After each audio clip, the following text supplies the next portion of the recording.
What is SEO and what is it that I actually do? Spent another, 10 hours today on SEO, and essentially in a nutshell, SEO is optimizing your website to make Google choose you over a competitor. Give me a sec, I just need to clean up some poop. All right, poop acquired. So essentially, in a nutshell, I study how Google makes decisions. I reckon I've spent more than 20,000 hours studying how Google makes decisions, building websites that test how Google makes decisions, essentially running hundreds of SEO campaigns, ranking my own websites. But in a nutshell, I'm just looking at the top 10 websites at the top of Google. I'm looking at the top 20 websites at the top of Google, and I'm trying to constantly understand why those websites are ranking. Now, these days, there are a whole bunch of ranking factors that we know. Essentially, it's how Google makes decisions. It's like the local council when they check your house drawings to approve or disapprove if you're allowed to build 4 townhouses in a certain suburb. Certain metrics need to be met, certain heights need to be met. Same with Google. So essentially, it's a never-ending game of looking at who's at the top, trying to average out what they are doing and implementing that on my site. So for example, today, I spent most of today assessing the arborist industry, tree removal niche. I've got a whole bunch of clients, a whole bunch of my own websites that I'm progressing in Google. And every month, every quarter, I sit down, I look at the rankings, and I always assess who is at the top for whatever keyword, whether it's in Sydney, whether it's in Melbourne, whether it's in a different country. I look at the websites at the top of UK, Canada, and it helps me understand what kind of website I need to build and what kind of elements I need to build on my website for Google to consider us. For example, having every service that you offer as a dedicated page, especially if those key terms get traffic. Today, we identified a whole bunch of new search volume for things like emergency tree removal. There are trends at certain times of the year where there is storm tree removal. There's a whole bunch of arborist reports. I learned a new word. There's possum barriers. That's a couple of months ago. Actually, a year ago, that wasn't getting as much traffic as it's getting now. I don't know. Maybe there's a possum apocalypse on its way. You just pick up these trends. Maybe I should pick up a domain in that space and be the possum barrier king. So in a nutshell, I judge, I study how Google makes decisions, and I implement those elements on client campaigns. That comes at a huge cost sometimes, because it's a similar analogy of, okay, build me a house.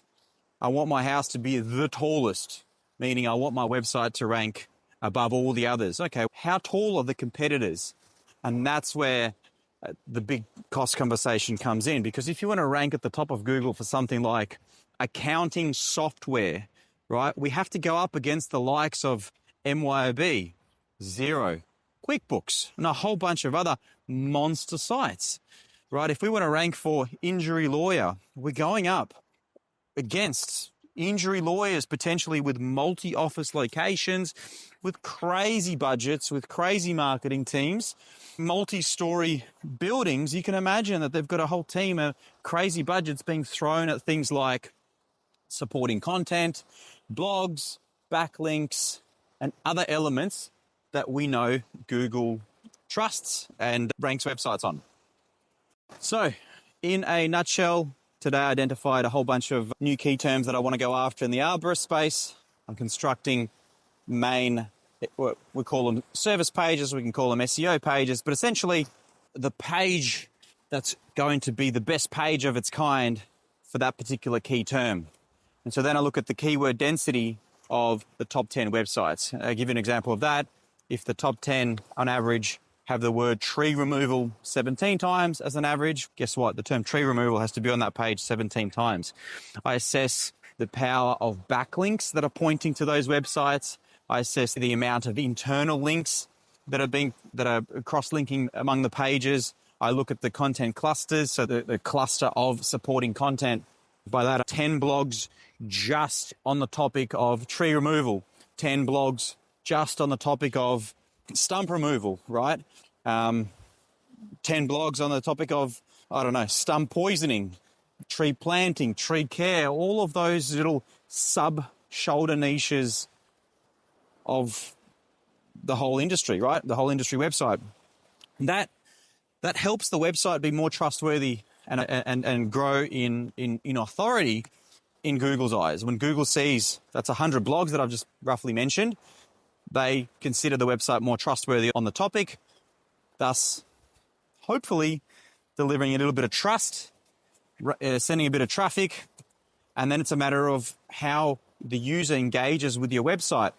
So if Google sends you some traffic, a user scrolls down the page, they hang around, they watch a video, they inquire, meaning you're delivering a good experience, they're actually engaging with your brand, Google begins to consider your brand trustworthy, then they will continue rewarding you more visitors. Now, they will continue to test, A/B test essentially, you versus the next competitor, you versus the site above, you versus the site below. Google's job is to keep people using Google. When people continue using Google, Google make money, right? Google genuinely wants the best results at the top, and the best results are the ones that give the user what they came looking for.